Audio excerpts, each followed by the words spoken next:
and welcome back to Better Minecraft the Fabric Edition. As you can see, he's kind of spawned right here. One of the bosses has just spawned in. I'm hoping he doesn't despawn before I get the chance to kill him. I know that's kind of a bad thing, but I'm hoping he actually fights me.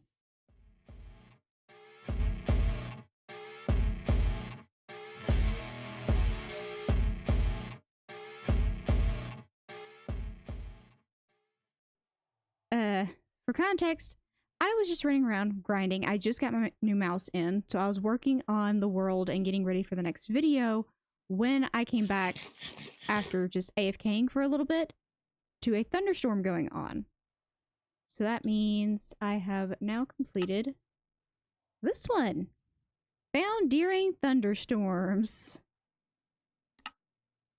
Soul stars and XP. Okay. Well, that's another boss down the drain. Hello and welcome back to Better Minecraft. Now, the first little intro clip you're going to have was actually done, I think, 2 or 3 days prior to me recording this, actually.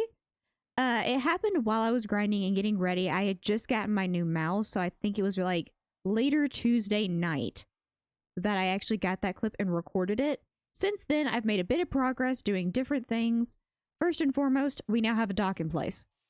I was talking about doing this for a while. I went with kind of the same spacing and everything I did on my hardcore world. I will eventually make all of this look pretty and stuff like that. I was just trying to get the actual dimensions of it in place. I also cut down the shoreline a little bit off camera so that this kind of looks like there would be small fishing boats pulling up into this, but bigger boats would possibly be in this area. And I do plan on putting in, I think, 1 and 2 ships possibly. Now the ship designs for these, also there's water over here flowing and I don't know what's causing that. But the ship designs for these are actually going to be the shipwrecks you find in game. There is actually tutorials and stuff out there, so I'm probably gonna have to build them off camera. Well, I'm gonna build one off camera just so I can get the vibe for it and go ahead and do all the customization stuff. And then I'm gonna come back and on camera actually do a speed build of the second one for you guys so you can see how I did it. Because there is obviously going to be customized things for this. I am going to make it a little bit more unique and a little bit more my style, but it is still, well, a boat you find in the game. So it's already been made 5 billion times. But that is for another video another time. And this is not the only dock that I have in the plans. I do plan on putting one in this area as well, which is already a very shallow coast as it is. And it goes out here to everything, and this is very much a cove. So having one very inland and then having one more external. I don't know where the inland one would be coming from. Maybe more down this way. Maybe. I don't know. Maybe they were coming through here, so therefore they would be smaller ships, but that is something for me to figure out later. Today, I'm coming in to show you guys the fact that I have done a few of the decorative bits. There is an actual flower garden here. There is a garden here, which we're going to be finishing this up today. As well as there is staggeringly more trees through here. There is another path bit through here. So you can go that way going out of town, or you can go this way going further into town. There is a few more trees back this way. I've been just throwing in more decor bits as I get through here. This is eventually going to change because I actually do have a plan for this. Over in this area, behind here, since we already have a storage facility here, I'm going to have the sheep farm back here, like the actual industrial sheep farm, and have a smaller, actually like looking sheep farm down here. So the cows will be down here. There'll be sheep here, and then I'm thinking about replacing this with like a chicken coop up here, like in between these houses. And then I also have a design idea for this. This, I actually want to bring all of this up to this level and then put a stone interior on this and make it look like there's actually a little bit of cave in here, and put our waystone in here and then cover the entire thing in some geode-like crystals. Doggo has a name now, if I can remember what it is. Okay, I did double check. This is the way you they spelled it. And the person who put that in the comments, their name is Alexis. If I can speak, I'm sorry for butchering your name. I did not mean to. But their name is Alexis. And hello, you are now named Shadow. Shadow also has a nice purple collar now. Kind of matching the whole color aesthetic I typically go for. But today, we're going to be doing two projects. Two main projects that I want to get done. First and foremost, I want to get this guy covered. I don't plan on doing all the decor bits. If I have time, I'll come back to this project and do all the decor bits for this one. But I plan on just covering this up and bringing it up to level either here or here. I want to focus on at least getting this layer of dirt and this layer of dirt in. I can focus on the leveling it up later and fixing everything back here later. Oh yeah. We have a new creature for you guys to name. They've been pushed up on top of the couch. Hello? Can I get you out of that corner? There we go. Can I get you back? There we go. Just sit up on that couch. This is a lovely white cat with two different colored eyes. Currently, I have them stuck in the ebony house. Okay. And that completely levels the area and leaves it open for me to do some geode-like designs on the inside. Now, I am going to end up making this look more like a naturally formed cavern. So I'm going to end up rounding it off and stuff, but this was just so I could get the walls level and have a good, even starting point as I create this. So a lot of this is going to end up being stone. The ceiling's probably going to drop in some places by 2 and some other places by 1. So in all, this would end up being a great area for that. I just have to get all of my materials together. And I do plan on having like a little bit of a water feature down here and probably going through the area. So probably starting, I don't know if I want to start from there or there, probably here. And just kind of curling through the area and disappearing back here so I can put my waystone back there and have like a small bridge going across into here. Do this. Okay. Now, I have to successfully get every single color of dye. I don't know if I have access to all of this. You hear a howling in the background. Our German Shepherd dog likes to copy sirens she hears. So there's like an ambulance or a fire truck going by nearby, and she can hear it. So she tries to copy it, which is utterly adorable, except for when you're trying to record. But I have all the dyes gotten together. I had to pull out my guide to figure out exactly how many there were. There are 1, 2, 3, 4, 5, 6, 7, 8. So there are 16 different dyes. That's a lot. So that means I'm going to have to do 16 different tubes. Essentially. I think I'm going to actually have the door come along here. So the actual tunnels are going to come back that way. Oh, well, back that way. And I think I want to try to do the corridor by 3. Also, it occurs to me that some of y'all may not know what the heck is going on. I am going to be showing it in the speed build, but I'm real quick going to slow down making one of these for you guys. So you guys can kind of figure out what I'm doing. First of all, you take an observer. You take a... This is the block that the sheep is going to be standing on. So, you want the observer looking at this block right here. So, observers face opposite of where you're looking.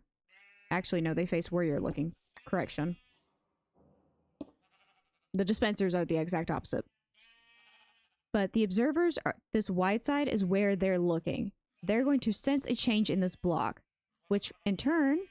through redstone will trigger the dispenser. So, of course, I'm going to have to dig all this up in the back.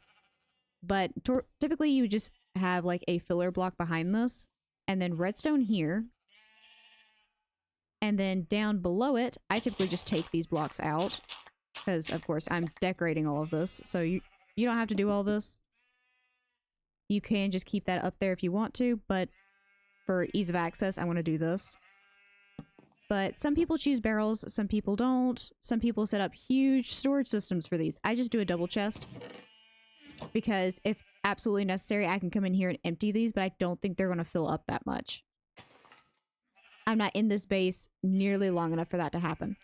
but you're going to take a hopper and you're going to have it float into this chest. I like being finicky, so I'm going to have to do this the hard way. There we go. Just make sure whenever you put it in that it is going directly into the box. You're going to take a rail, plop it directly on top of here, and then put a hopper with a minecart, or minecart with a hopper, on top of that. Some people will have you take the cart back, or the rail back out. This version, you don't have to do that. You just plop the dirt back up there, and then you can contain this in glass. As long as this is glass, the grass will grow back underneath it. So I try to keep all of this grass block, or as much of it as I possibly can. So if you have Silk Touch, that's great. But for me, I'm not really using Silk Touch. I don't have Silk Touch on my shovel, so I'm not worried about it. I'm just going to try to keep as much of this grass as possible. So essentially, as long as you can keep the sheep right here, this is functionally done. I, of course, made mine more decorative and put them in pods, which is just glass all the way around them. And then I typically put a light source right above them. I give them 2 blocks of airspace, and then the third block is a minor shroom lights. You could do glowstone, near about anything, just minor shroom lights. But yeah, functionally, that's how those work. And then you would put a pair of shears back here, just so that whenever the observer triggers the dispenser, it will cause it to use the shears on the block that's in here, which would be the sheep. I don't really know all the deep technical stuff for it, but that essentially is how it works. Okay, and then after completely framing it in glass, this is kind of what it should look like. It should take up a roundabout a 3x3 space. You could potentially stick like an actual running minecart underneath all of these and have that be your collection system. If you want it to go into like a bigger collection, you may be able to do that. But I honestly go as low tech as possible because redstone hurts my brain. I'm a builder. I don't do with the smart stuff. Okay, I had to pull out a calculator in order to figure out the numbers for how many of these items I needed. I'm not good with numbers. I'm not. Yes, I'm just parading sheep through town. Don't look at me weird. I'm sorry. I have to get them over here. Somehow or another.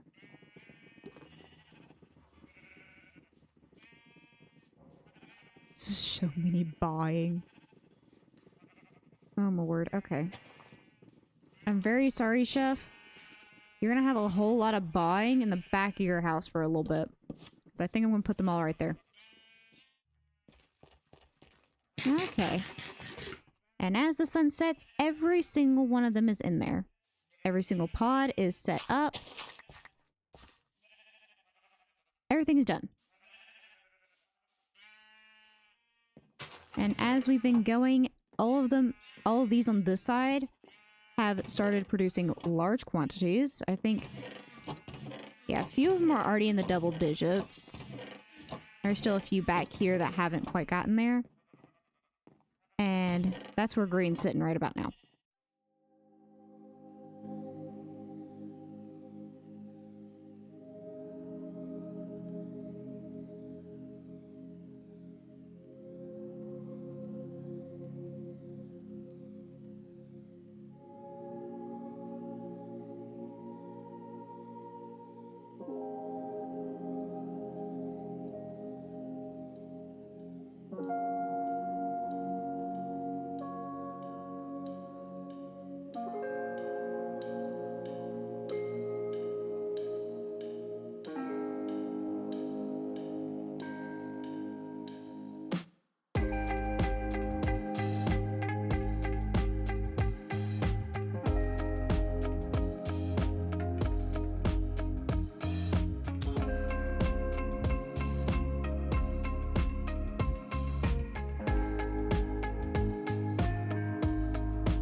And there we go.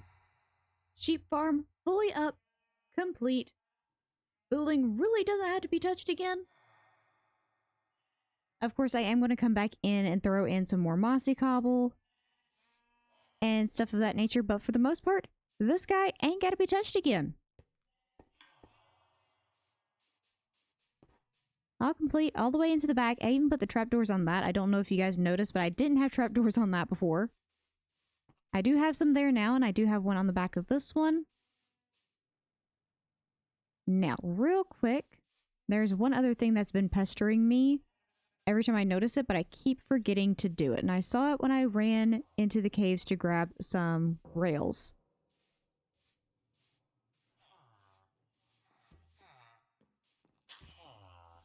Right here. This has been pestering me for a hot minute. This one's actually going to have to go down too. There we go.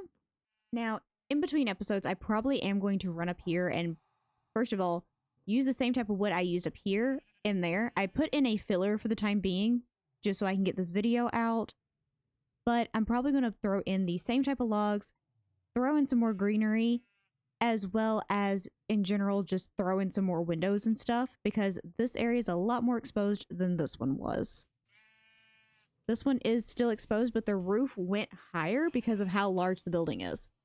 This one, whereas this one went up about, I think about 4 into 5 times, this one only went up basically 3 times.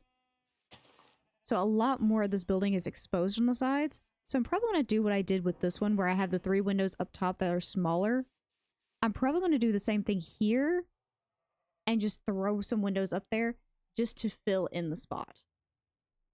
But that is a sheep farm complete. Now, I didn't have time to go in and do the geo thing because I do have to wrap this up. But in the next episode, we will be finishing up this building, although little touchy details and things. And then I will be starting on the geode transformation for my waystone? Yes, waystone. And then if we have some time towards the end of that video, we'll start working on the actual permanent base for myself, so I can start setting up my portals and things again. And then we're going to come back down here and work on all of this. So with all that said and done, I hope you enjoyed, and I will see you guys in the next one. Bye-bye!